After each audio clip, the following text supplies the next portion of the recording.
this guy says, we question, like, what is he doing? What does that mean? What else does that mean? How many things does that mean? So when Muhoozi comes out to execute these things, these are the actual things that Museveni did at the time that he came.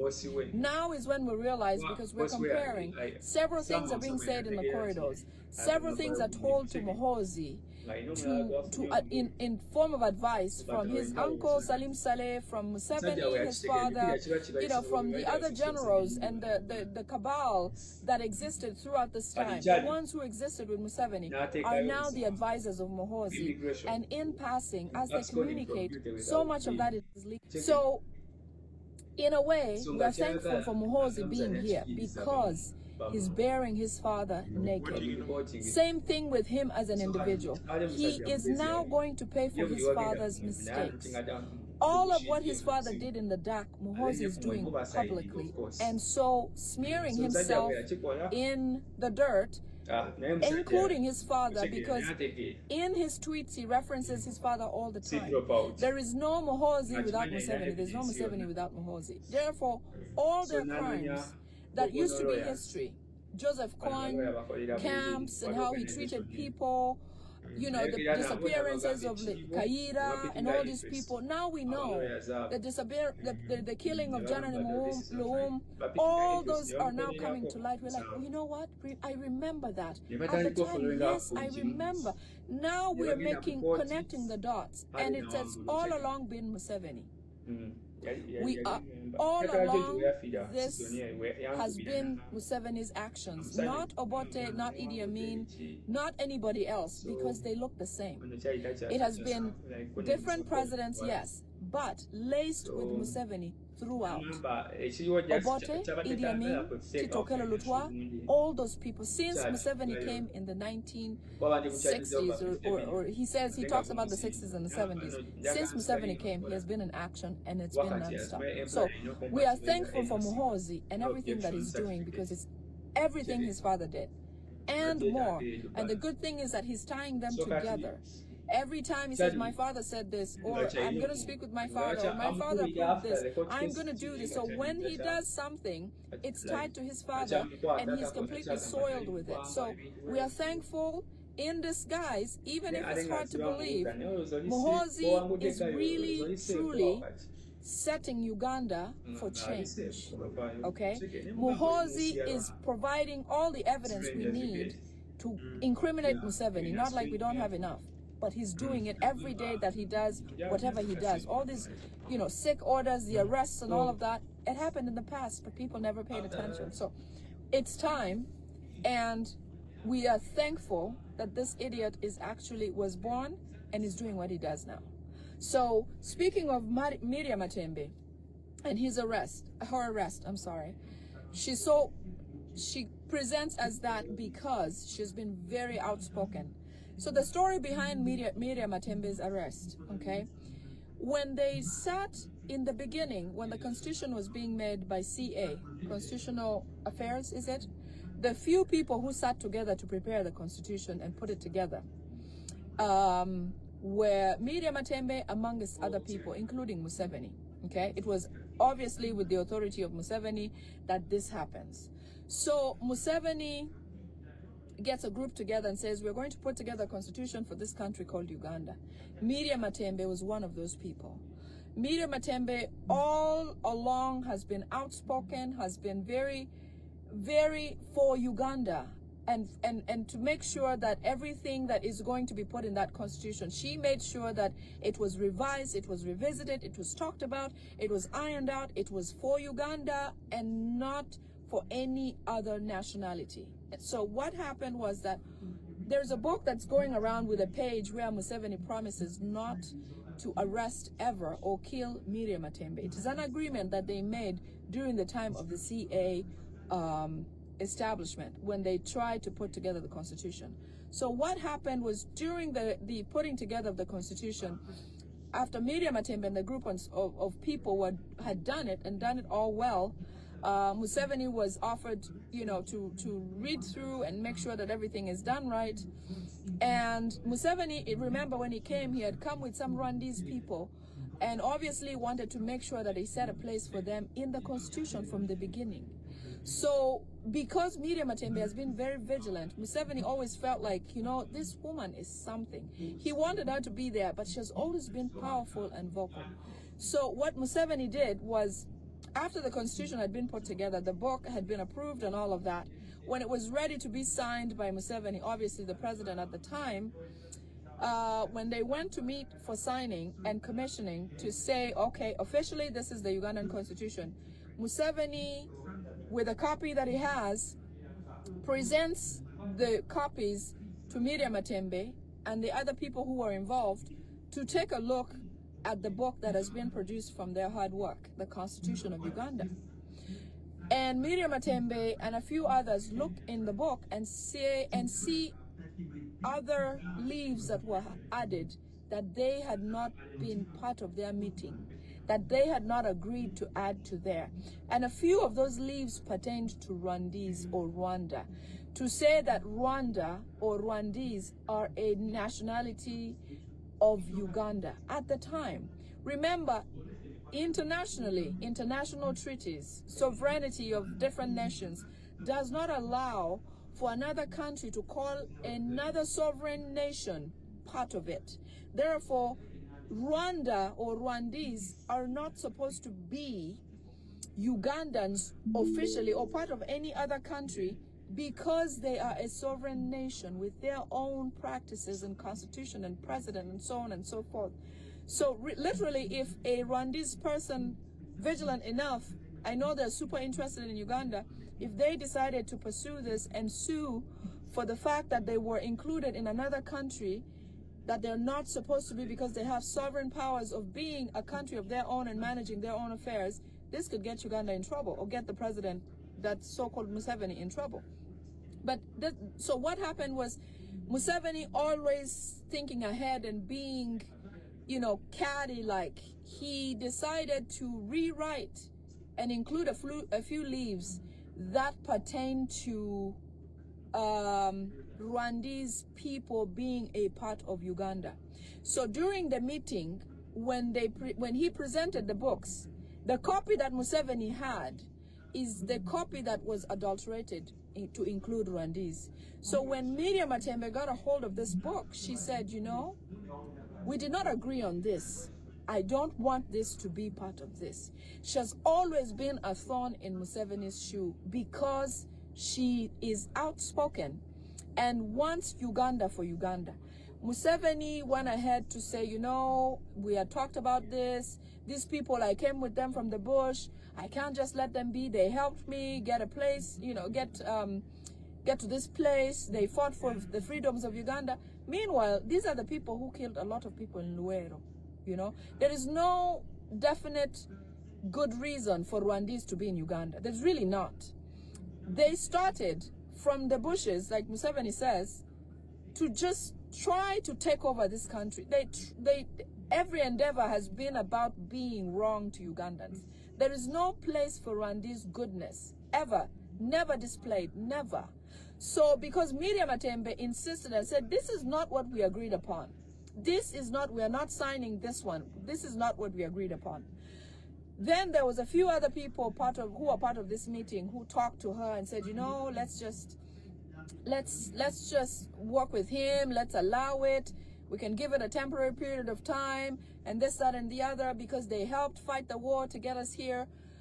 You know, somehow Miriam Matembe was talked out of this fight and she agreed. And there was some promises to her to make sure that, you know, this would eventually come off the books, eventually, without staying and making this a law or part of making Rwandese a part of Uganda.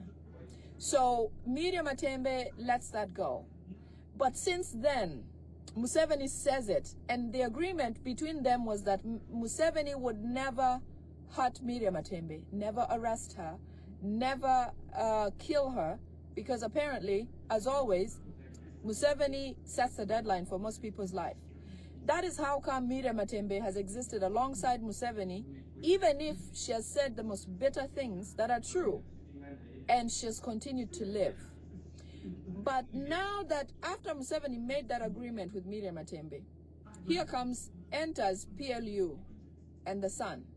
So because of what Miriam Matembe has been saying the last few months, shaking up, you know, what's the norm, telling the truth, calling Muhoozi, you know, the son who has been with a golden spoon in his mouth all along, all these things, that Museveni does not know what to do with Miriam Matembe because of a promise that was made, which she has written in a book.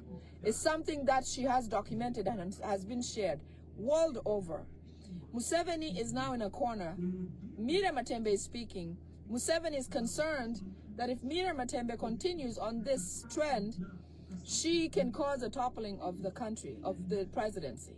So Museveni says, my son, Muhoozi, because he's trying to hand him big jobs, okay? Because remember, Muhoozi has never done anything and never achieved anything in his life.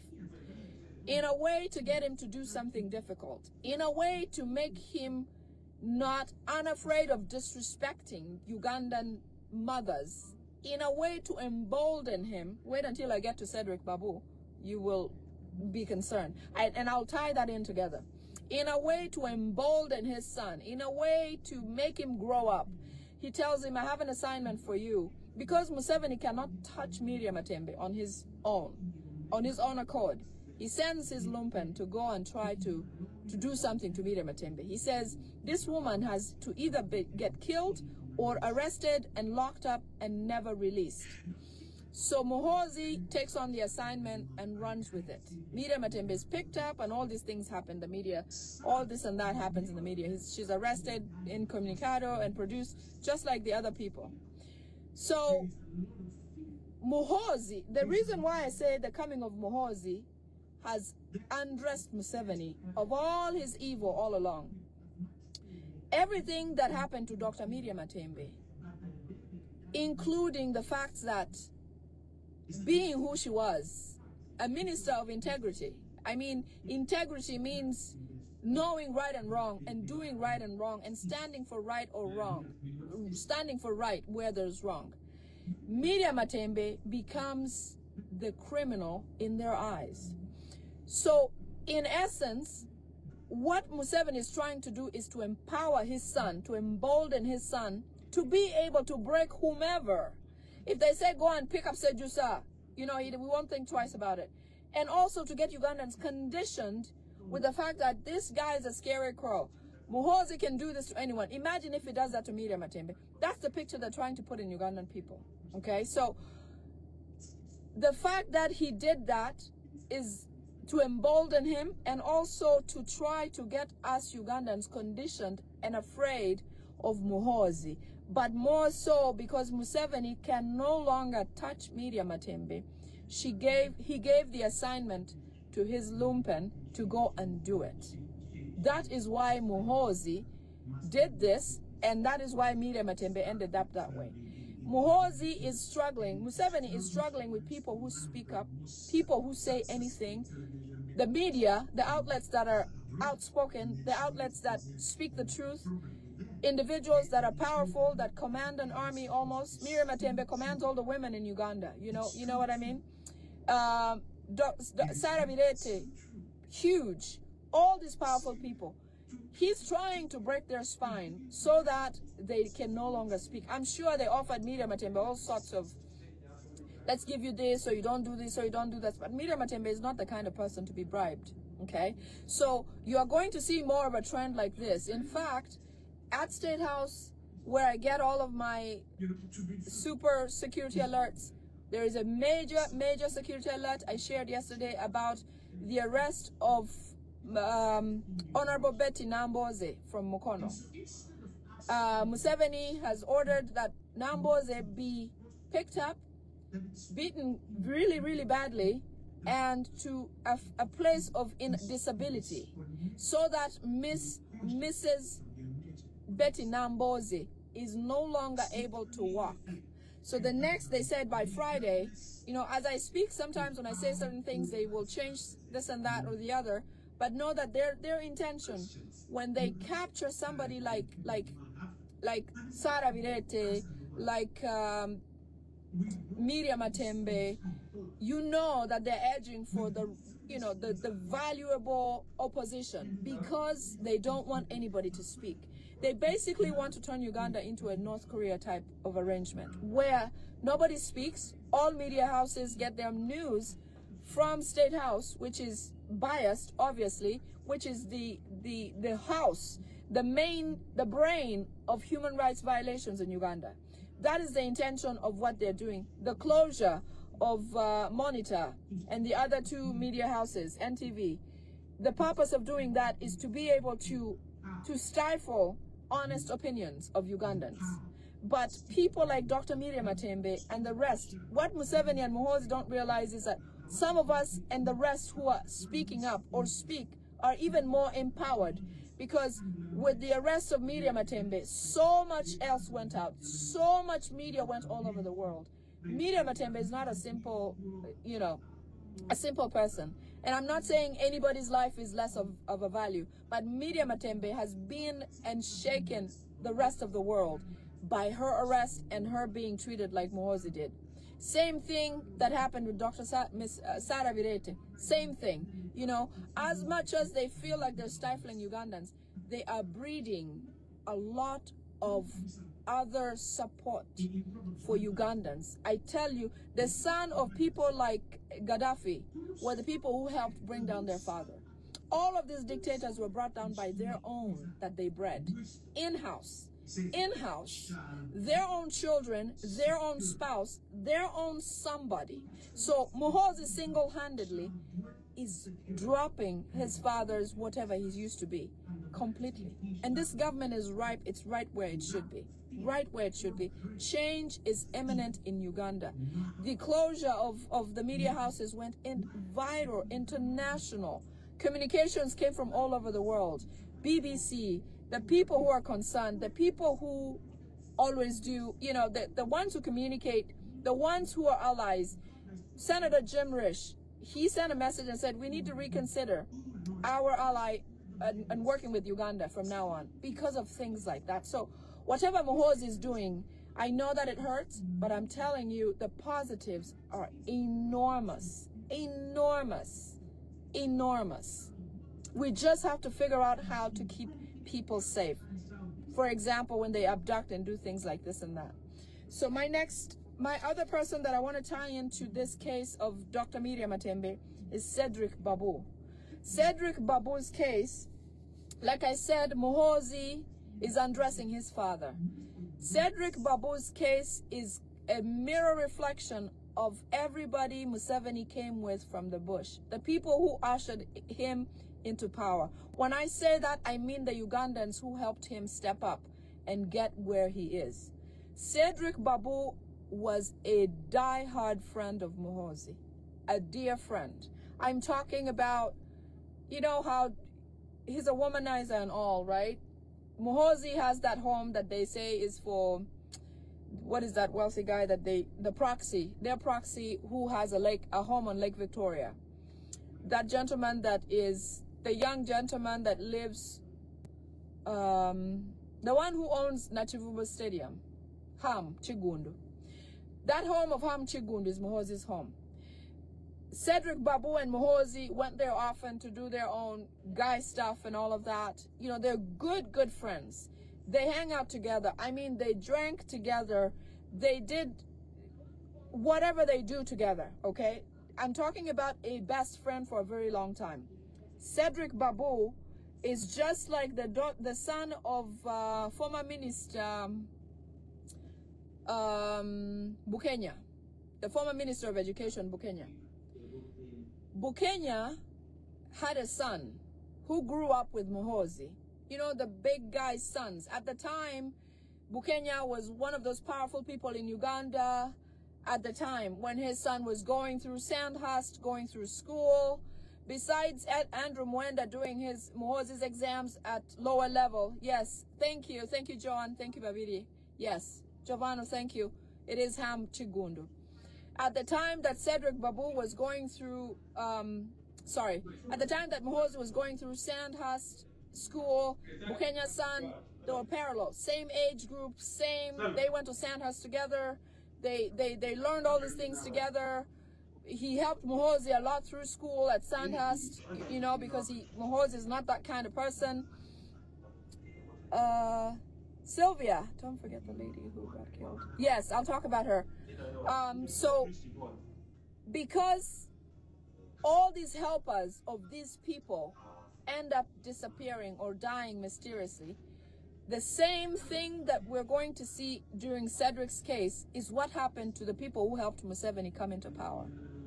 Cedric Babu was a best friend of Muhoozi. Muhoozi and him tried to figure out how to become or take over the NRM without assuming all the seniors or the older people of Museveni into his government. Cedric Babu put together PLU. He said, you know what, I have an idea. We can start something for the youth to run alongside the NRM, or younger NRMs to run alongside the major NRM group. Cedric Babu put together the organization, put together all of the rules. Excuse me, they hired all the members, and there came a time after Cedric Babu had done all these things and handed it the keys and everything to his dear friend Muhoozi. You know, somehow, because he put it together super brilliantly. This is the same scenario that happened with the son of Bukenya.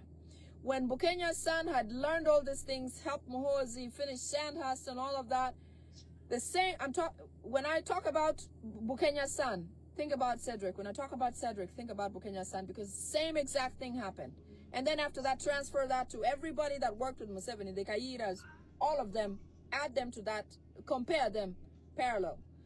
Mirror reflection, same thing. So, Cedric Babu puts together PLU, hands it to Muhoozi and says, my dear friend, I think this is how we can do this. Cedric Babu was the one who suggested the Muhoozi run.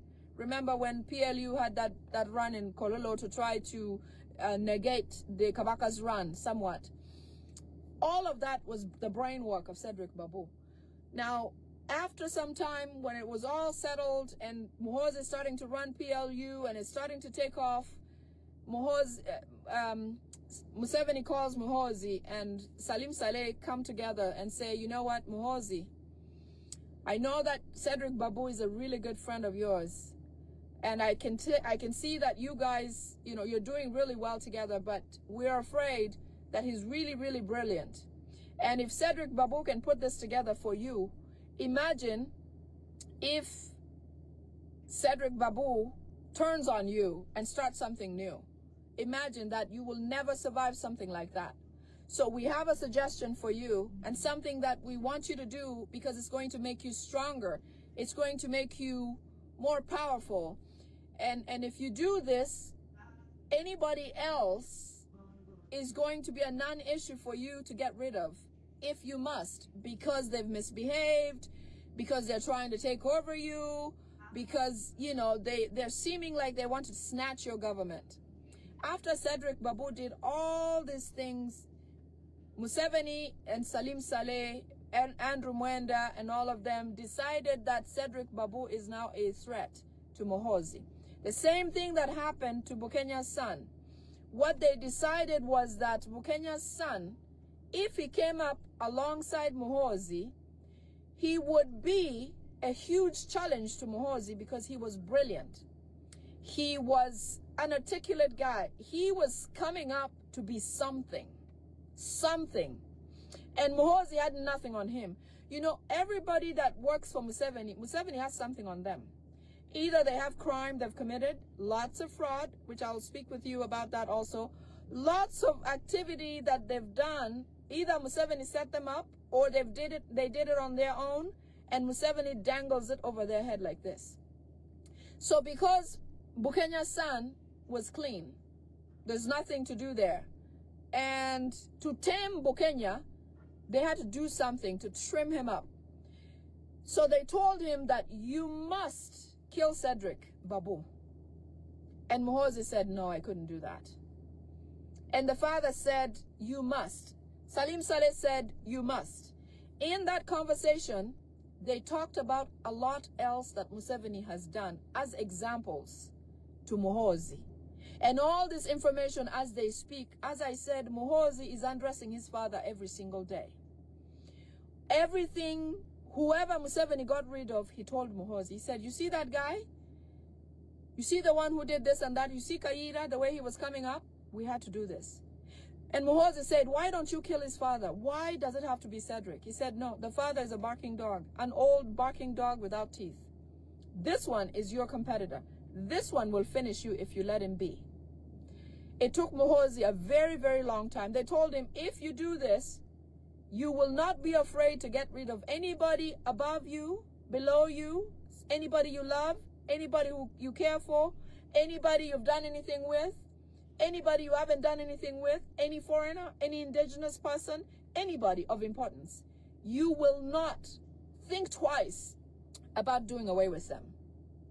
So they're emboldening Muhoozi to perform without fear or disgust or favor or anything. I am talking a best friend that they do all this, everything together, everything. Muhoozi resisted for a while. They kept talking to him and gave him examples. They said, you remember this guy, Kaira? We did this to him. You remember this guy, Yiro Jock, who did this? We had to do that. Remember this other person, you know, we had to do that. You know, the reason why Bobby Wine is out there, it's because we couldn't get a hold of him. But if we could catch Bobby Wine, he wouldn't be here today. Remember so-and-so. So Museveni referenced a lot of people who he has killed to secure his position. Securing his position. He talked about the Muzatas. He talked about the people who, you know, the archbishops, the bishops who died.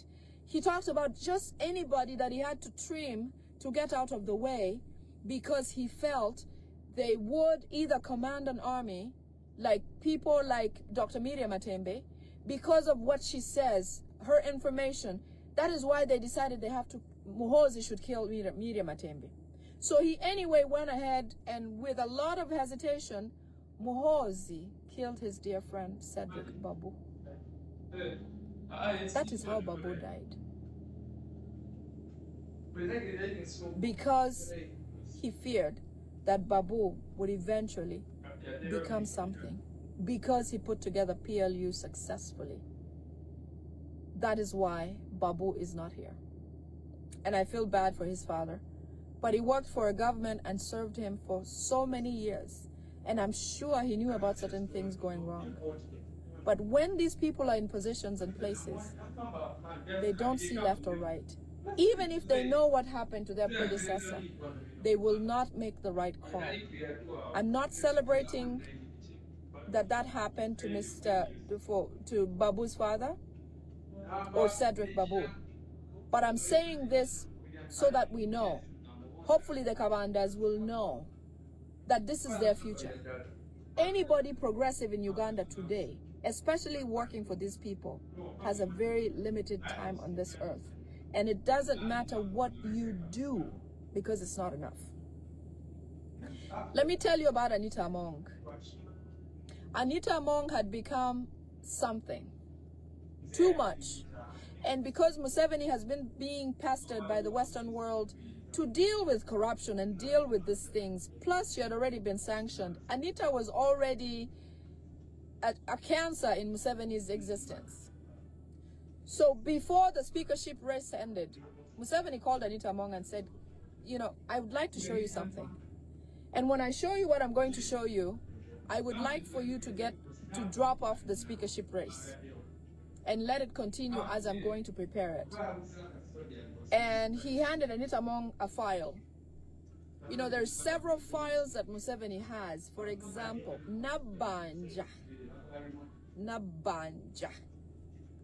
Museveni has tons of crimes, of corruption, of all manner of things from the Prime Minister's office.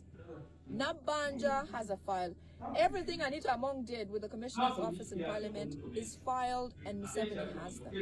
As I said, Museveni does not put you in a position without having something to dangle over your head. He doesn't give you anything or give you a job, a job to do that has nothing to do, and without him having something to control you with.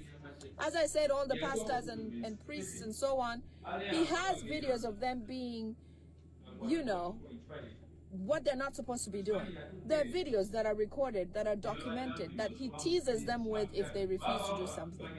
So he called Anita Among and gave her a file and said, look over that, look over your crimes, see what you've done.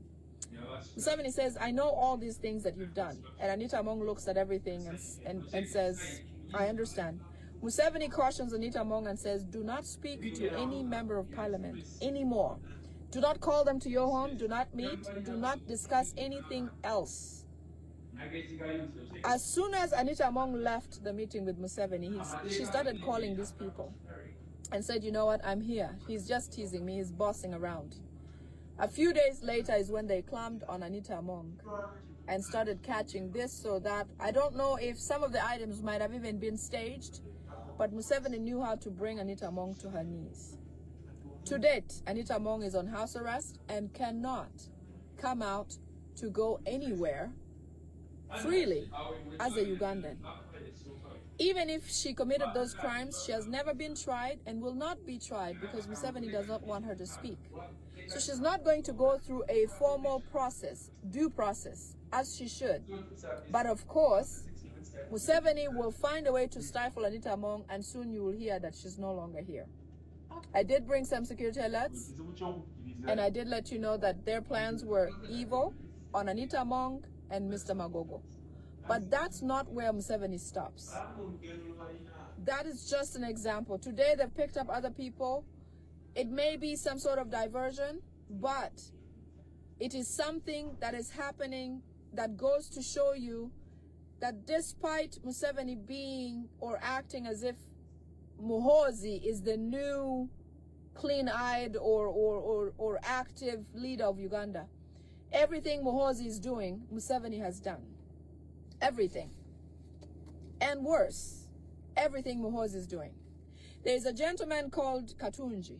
Katunji was the former UK chapter leader for NRM. Katunji has been around the world. Katunji has been to Qatar. Katunji has been to several different places operating for Museveni. This is how these people work with you and use you and then eventually end with your life. Because with Museveni saying Anita cannot speak with anybody, it means that he's going to control her for the rest of her life. Now, it is worse with this Katunji person. Katunji is wanted by the United States on arms dealings, drugs, and other contraband that he was doing with cartels in Mexico and other places, you know, arms embargoes and things like that, violating treaties all over the world about transactioning or dealing in arms and things like that. Katunji has worked for Museveni all along. It is no surprise that Katunji is caught up in a drug deal because Salim Saleh and the First Family are the biggest cocaine, marijuana drug dealers in Uganda. In fact, they have farms of them in Uganda. Okay? When somebody from Uganda is dealing in arms or military this or guns and this and that, it is not for the benefit of any Ugandan. Again, it points to the First Family. The Museveni's family is the one that directly sent this guy to go and make those deals and perform those activities. Now, they pretended to agree to extradition to send Katunji back to the United States after they took him to Luzira. He went through some sort of court hearing, remanded to Luzira, and all of a sudden, Katunji is said to be very ill and taken to a military hospital. What that means is two things. They will never release Katunji to the Americans to be treated the way he should be. Katunji has a better chance to live if he's extradited to the United States. But staying in Uganda in the hands of those people, Katunji will soon be announced or pronounced dead because the Musevenis do not want the truth to be told.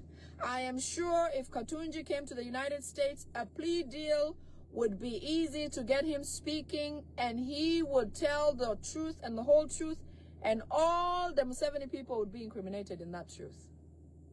So they're fearful of that.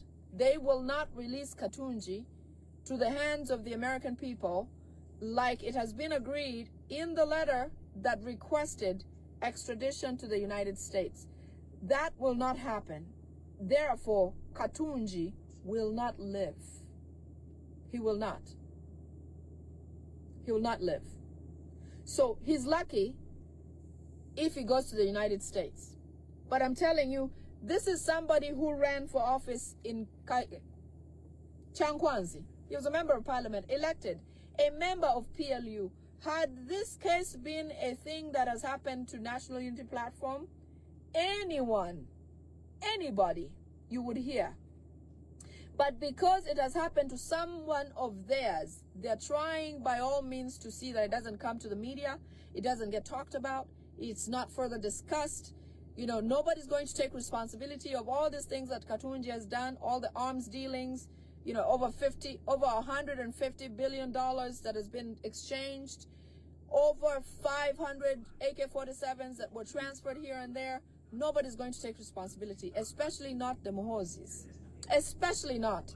And yet, this is an executive member of PLU, that criminal organization. PLU is where this guy belongs to as an executive member. He's not just a regular member.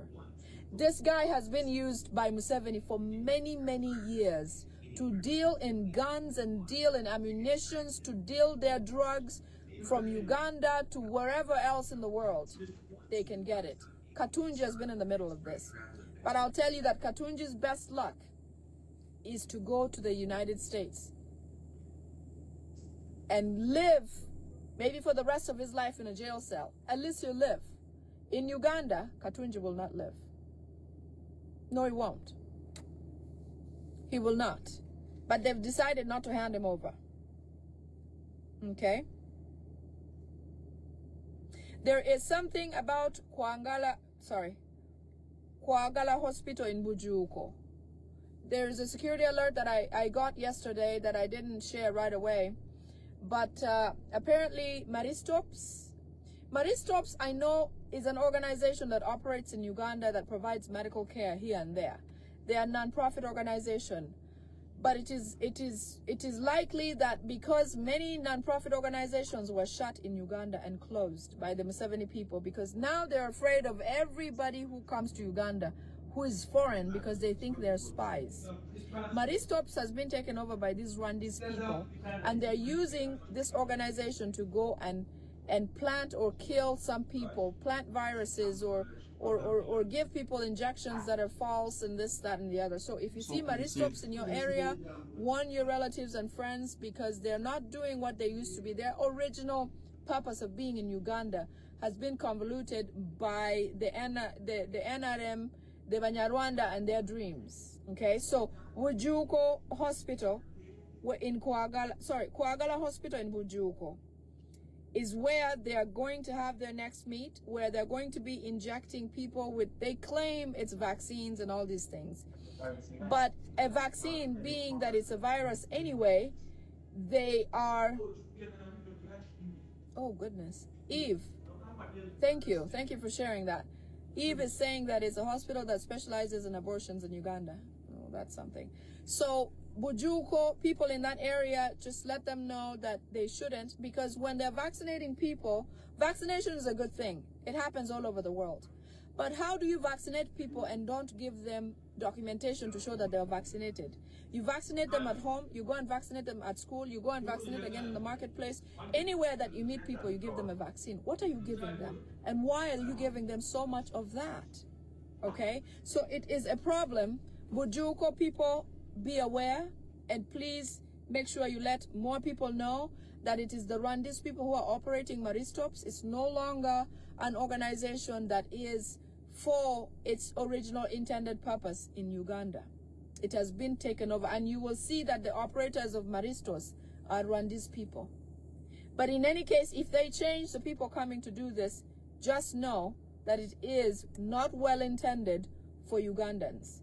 Why are you getting vaccinated left and right and there's no documentation to show what vaccines and when you get the next one, but what is it that you're getting so often? Okay, so that's a problem for the people there.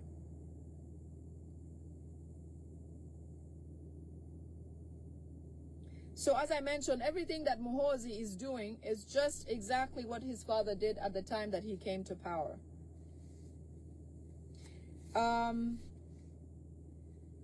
There are a few ministers of Museveni that are leaving to go into exile. I have a lot of sun in my face. A few ministers of Museveni and a few other members of parliament, people who are well-to-do, people who are able to do certain things, are leaving Uganda and moving to other parts of the world where they can seek asylum because the boat is sinking. I'm not going to say their names because it puts them in danger.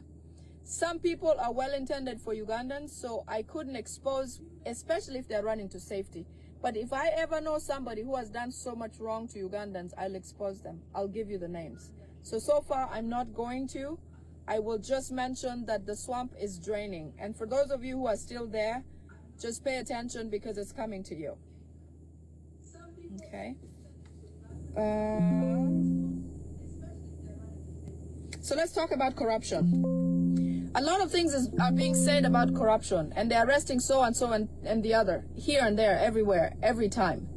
Let me just mention this, that corruption stems from State House. There are a few arms of government that are fested and live and survive and are made of corruption day in, day out. So when they come out and say Anita Among this or so and so, this, that, and the other, they're really not fighting corruption. Museveni has always allowed all these people to do certain things while they're in power.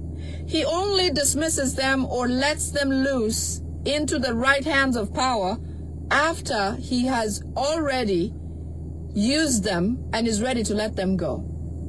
So when they talk about the commissioner's office and all these places and what they've done, the biggest corrupt person in Uganda is Museveni.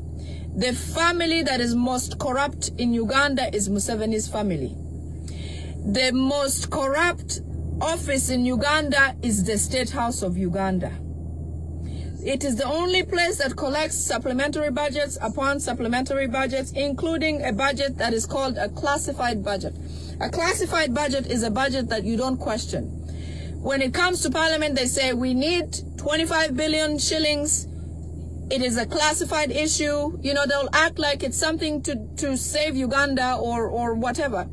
They'll say it's a class, and that money is released. All that money goes to the Museveni's family. All classified, all supplementary goes to State House, Museveni's family, nobody else.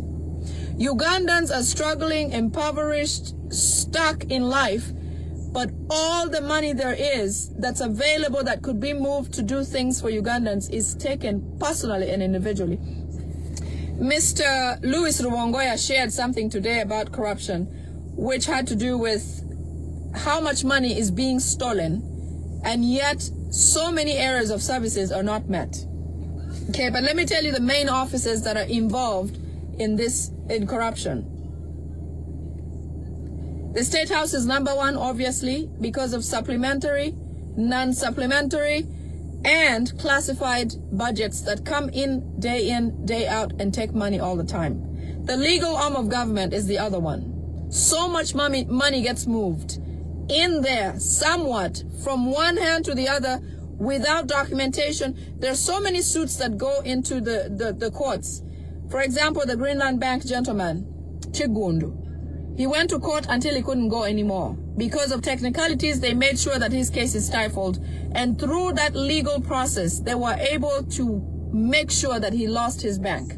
The Greenland Bank that used to be for the gentleman Chigundu in Uganda.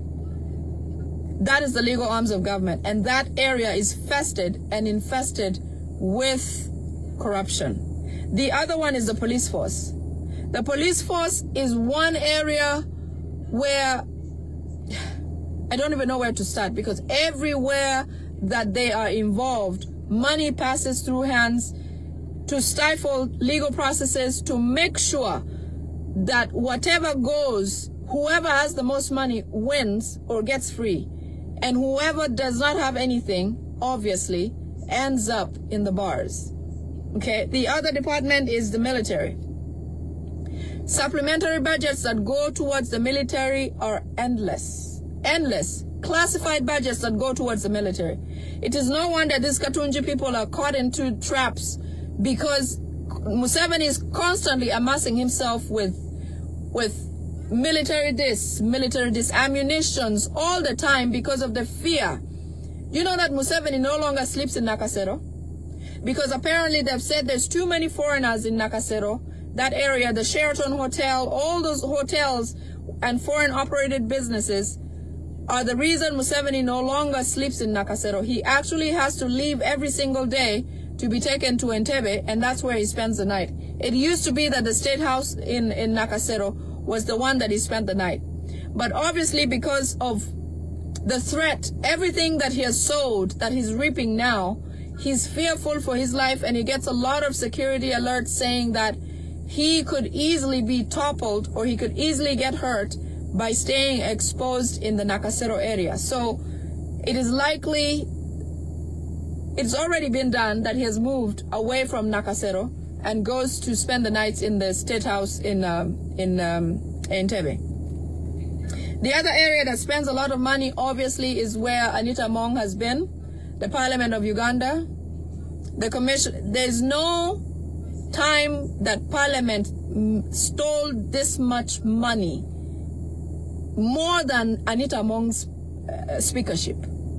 No other time Uganda spent this much money more than Anita Among's speakership. The monies that were shared in the commission, the gifts that were given, like to Mpuga. I saw something from Kabanda today saying that Mpuga will also get picked up for what he did in the gift that was given to him. So despite being sent, ordered, requested, supported, encouraged by Museveni, it is time that now they become the sacrificial lamb. It is time that even if Museveni allowed them to do all these things, he's made comments like, at least they're investing in Uganda. Even if they're still in Uganda, the money is coming back to Uganda. But do you know how many people lose the services because all this money is being stolen? What is Mpuga alone? $500,000, 500,000 Uganda shillings. That's a lot of money that could be used to do something, but it was given to him as a gift. Chris Obore, so much money went through Chris Obore, signing instead, giving himself some and sending the rest to Anita Among. So there is no way Museveni can say that he's trying to fight corruption, because Museveni himself is corruption. Muhoozi himself was raised on corruption. His own existence is corrupt. Muhoozi, a person who has never earned anything in his life, that is corruption in itself. So Museveni cannot teach anybody how to behave about corruption, because they are everything that symbolizes corruption. They are corruption itself.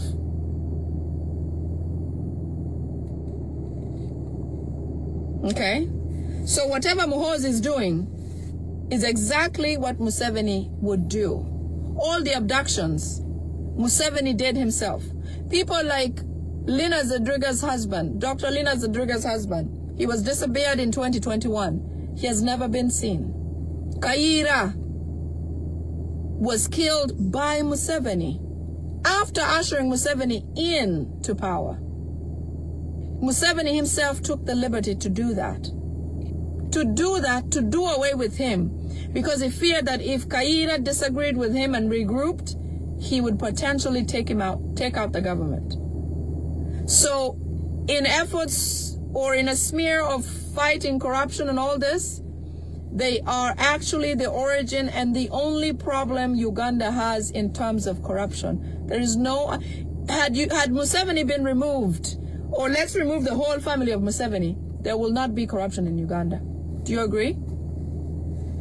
There'll be no corruption. Because it's not how we operate. It's not how we do things. The people who are stifled are Ugandans. We would have systems that are set correctly to help our people live better, but because they want to exist only for themselves. Tomorrow I'm coming to speak about the land theft in Acholi land. It's amazing. Salim Saleh has made it his business to buy up all of Acholi. There's a place called Kaunda Ground in Gulu. The land theft in Gulu is crazy. All over northern Uganda. I have heard that Karamoja has become the newest Rwandese pad. Everywhere in Karamoja is infested with Rwandese. Because Karamoja being so remote, not having a lot of, the social media is not that, that active in Karamoja like it is in most of Kampala. Social media, radio, TV, because of the lifestyle of Karamojongs, it doesn't allow for them to live like people live in other areas of Uganda where they go and congregate, at least, go watch TV at somebody's house. Karamoja is heavily affected by these Rwandese people. They kill Karamojongs day in, day out. There is not a single record of how many Karamojongs have been killed, when or where. Karamoja used to be empty. Without any, water source was a problem. Karamoja was the place that suffered famine the most. Karamoja being a desert climate, people of Karamoja have suffered duly for the longest time, especially when Janet Museveni became the minister of Karamoja. All that time Janet went there was to map out how they can live, how to migrate her people, the Rwandese, how to stifle Karamoja further. Because what has happened now in Karamoja, the Rwandese coming in and taking over lots of land and building up communities, they have now found a way all of a sudden to dig for water. Water wells, boreholes, whatever you can think of, to give the Rwandese a soft landing in Karamoja. Meanwhile, when the Karamojongs existed in their land freely, they were deprived of all these things. Everything was not allowed for Karamojongs to have. Karamojongs were the people who were abducted in millions and brought into detention centers, torture chambers, safe houses. There's thousands of Karamojongs missing. Karamojong is the least documented part of Uganda in ways of population, wealth, poverty. All those items do not exist for Karamoja. Karamoja is like the forgotten part of Uganda. So Rwandese are in Karamoja like no tomorrow. They're everywhere. Water wells have been drilled. Everything has been done for these Karamojongs. I mean for the Rwandese. While they continue to kill Karamojongs day in, day out. Anybody that's outspoken in Karamoja does not live. Anybody. If you see for yourself what is happening in Karamoja, it is appalling. It's appalling. Just like northern Uganda, where they're day in, day out chasing the people out of their communities, buying land from whomever, forcefully evacuating people. It has been so scary that the people send me messages and say, speak, please tell these people tell people what we're going through, because it's too much. What is happening in those regions is too much. Central, Western, Eastern, you are fighting a lot and you're doing such a phenomenal job. But there are regions of Uganda that are still being put down consistently every time. It is a struggle. Karamoja, one of these days, we are going to hear, because there's not many structures. It is not in their lifestyle to do things like that. They have no capability, no ability, no hospitals. I mean, if you think there are no hospitals with medications in Kampala, think about Karamoja. Think about Karamoja. So Karamoja is really in dire straits. National Unity Platform has worked really hard to get some supplies to Karamoja, but it is not enough because the people of Karamoja are wasting away every day. Rwandese have occupied that place like no tomorrow. Whatever you can do, if you can do anything for Karamoja, please do. Karamoja will fall off the face of this earth as a people. It's crazy. It will happen. Unfortunately. Any day now. Any time. Okay?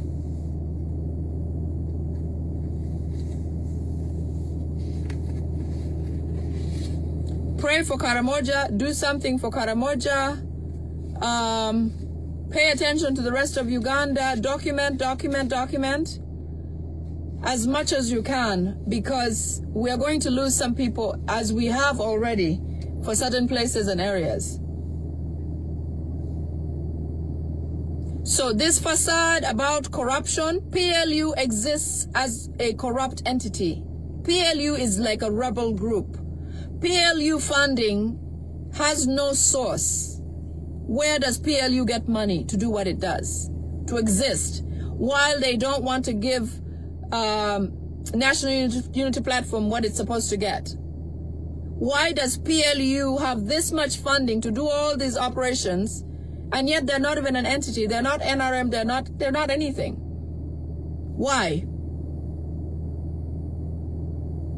But we are thankful for Muhoozi, because whatever he's doing is what his father did all along. And the best part is that everything he does, he ties in his father. That means they will both be prosecuted together. Same crimes every day, day in, day out, because he makes a reference to say, my father this, my father that, and his X account is one of the best things we have from this gentleman. Because what a fool he is, that he talks about everything and writes about everything. But it is not foolish, because as we said, you reap what you sow. What Museveni sowed many years ago is reaping either through him or his son Muhoozi. So whatever you're doing, Muhoozi, please continue.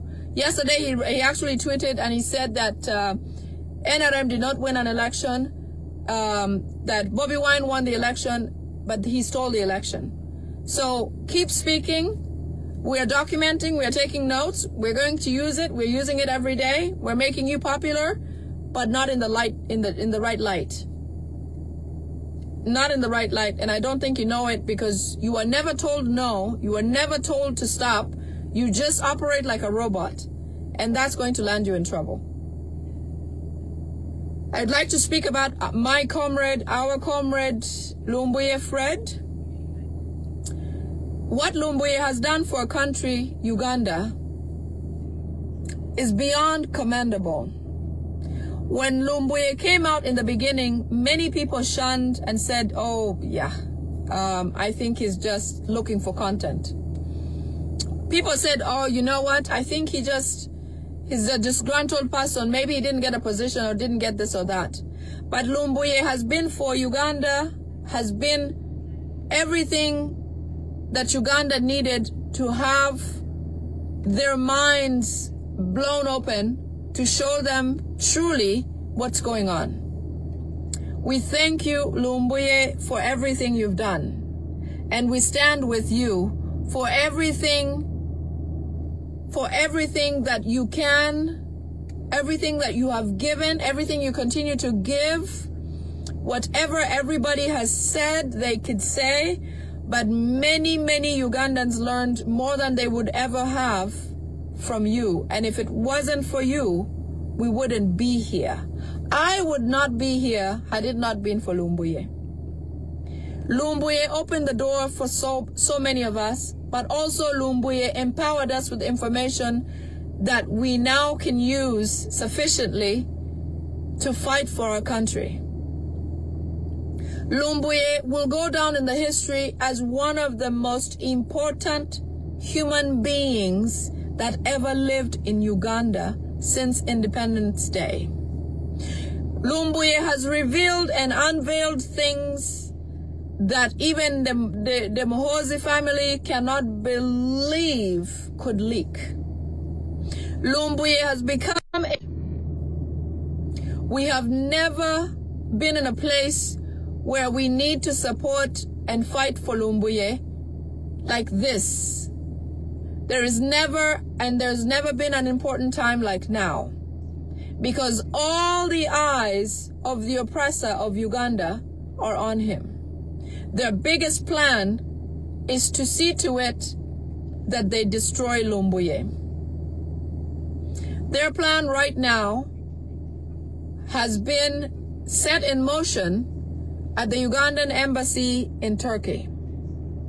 In that embassy are people from Uganda, and their main job is to see to it that Lumbuye is arrested and Lumbuye is extradited. And if that's not possible, because international ties may not allow for that to happen, that they do away with Lumbuye while in Turkey. There is a lady in, hold on one second. There is a lady in Turkey.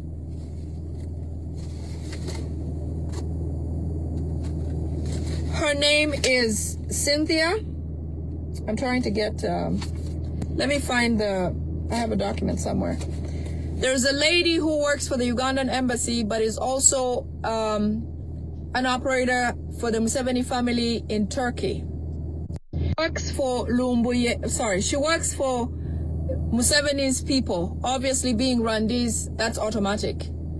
They have sent her on a mission to go and work with the local police in Turkey to see that they can arrest Lumbuye on a regular arrest, like a traffic violation. You know how the police come to your house and say, we need you to come to the police station to testify on something. Or we have something of suspicion that we need you to go to the police station. What they want to do is work with some rogue police officers that can allow for something like this to happen. They will go, and it's possible, because I know that in those countries, abiding, they're not like Ugandan police. So I'm sure they're going to make it possible that they can trick the police and try to register a violation of sorts and say that Lumbuye, Fred Kajubi, has done something and we are reporting to you. As the police, they will act. They'll go and get Lumbuye from wherever he is, because he's not in hiding. He's in a free country, unlike Uganda, and they can find where he is because he's in their country. They will go and pick Lumbuye and bring him to the police station where Faith, that lady called Faith, I think it's Faith or Kathy, I'll share the information on my page, will come in with her poison prepared, and it could be in any form. It could be on a document, it could be in an envelope that he'll open up right before Lumbuye.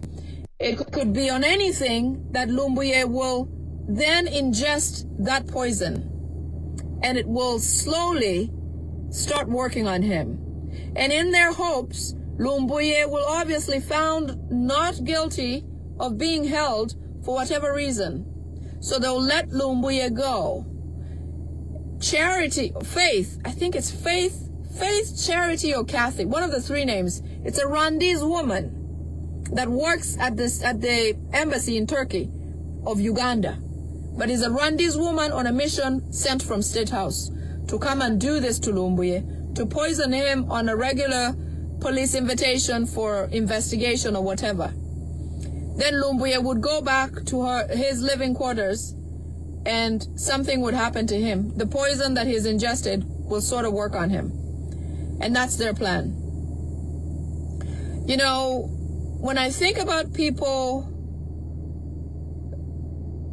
who live abroad in a lot of fear, and the choices they make to continue fighting for Uganda, somebody like the gentleman of Dog Nation, the South Africans being evacuating a lot of Africans, when these people choose to stay in a place like South Africa, where they're being killed day and night, or hounded or chased or whatever, over Uganda, their own country, it means everything. It is a sacrifice, the ultimate sacrifice, they call it. So anyone who can help in the fight for Lumbuye, there is not a better time.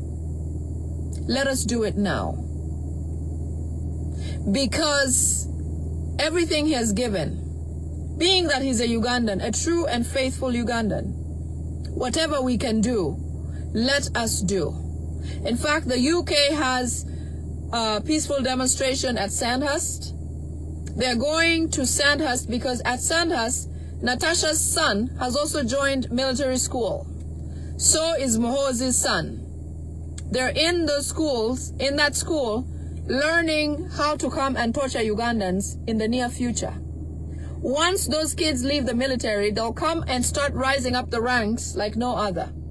All other Ugandans who have earned their position will stay where they are, while these young kids ride up those ranks like no tomorrow. So whatever you can do for people who make the ultimate sacrifice, like our brother Lumbuye, I call him Sir Lumbuye because he has done an amazing job in teaching, educating, unveiling Museveni, undoing what Museveni has done, protecting the Kabaka and Buganda. Lumbuye has done what an army would not accomplish. And I'm talking an army of 500 plus men. Lumbuye alone has fought endlessly without any question, any second thought, without any of that. Without anything. Without thinking twice. I'm sure Lumbuye lives as though in faith, of course, he lives in faith. But can you imagine how much freedom has been cut off from Lumbuye just being who he is? Just how many freedoms, even if he's in a foreign country. Threats left and right. I mean, everybody of the opposing of Museveni's people has tried to get Lumbuye. All of them. Obviously now it's been passed on to this idiot. And he's trying, but international law cannot allow for extradition without a crime. He can't. Turkey cannot move Lumbuye, cannot give Lumbuye to Museveni just because they want him. No. Foreign country sovereignty does not allow for it. But whatever you can do for Sir Kajubi Fred Lumbuye, please do. He has done the most. I'm here as a trained candidate of his. I watched, I learned, I found guts, I found strength, I found ability to do this because he did. He paved the way. He made this possible. So whatever we can do, let us not allow for this despot, Museveni and son, to come for him. I know they're trying, and they're going to try, and they're going to try. But stand with Lumbuye always and forever. It means everything to our country. It means everything to the freedom of Uganda. Because without him, they want to do whatever they will. And if they get rid of people like him, and Asimwa Wile, and so many others who publicly speak, the light of Uganda will grow dimmer. Dimmer. Every day. And I'm not saying that there's no way, there's no other way. No, there'll be people that will spring up, for sure. But what Lumbuye has done, the trust he has put in everything that he does, how much he has put in there, the sacrifice, the time, research, education, training, everything Lumbuye has done has been for the good of Uganda. So we stand with you, Sir Lumbuye Kajubi Fred. We will fight with you. We'll make sure that what they're planning will not happen to you. We'll make sure. Okay? I'd like to close. I'll be back tomorrow with my Acholi version. I didn't want to mix it up today because I heard a comment about, not losing people in the process, which is true. I can feel it sometimes that I miss out when I translate and don't, stay on track. And I lose other people and myself. So I will separate the two and do one in Acholi and one in English separately. So thank you all for being here. Let's keep up the good work. Let us stay positive. Uganda is right where it should be. Change is imminent. Uganda must change. It's going to. There is no way Uganda can stay this way. No. No way. Whatever they have sowed, and all these people, whatever each person has sowed, I think that's my greatest quote from His Excellency Kyagulanyi Ssentamu. He says, whatever they have sowed, they will reap. They shall reap. So, as a Ugandan, make it a point to sow a good seed so we can reap. We will reap what we have sowed. Okay? I love you all. Thank you for being here. I will be back with the Acholi tomorrow and maybe some more in English. All right? I do have a channel now. Facebook recommended it. So I don't know how to operate it yet, but I will get to it. So look out for that. It'll be coming up. But see you tomorrow on my next live. Okay? Take good care of yourselves. Let us keep on the fight. Let's fight for our people. Let's fight for Dog Nation. Let's fight for Lumbuye. Let's fight for everyone. Okay? We're peace-loving people. We are Uganda, and we love Uganda. People power, our power. Bye.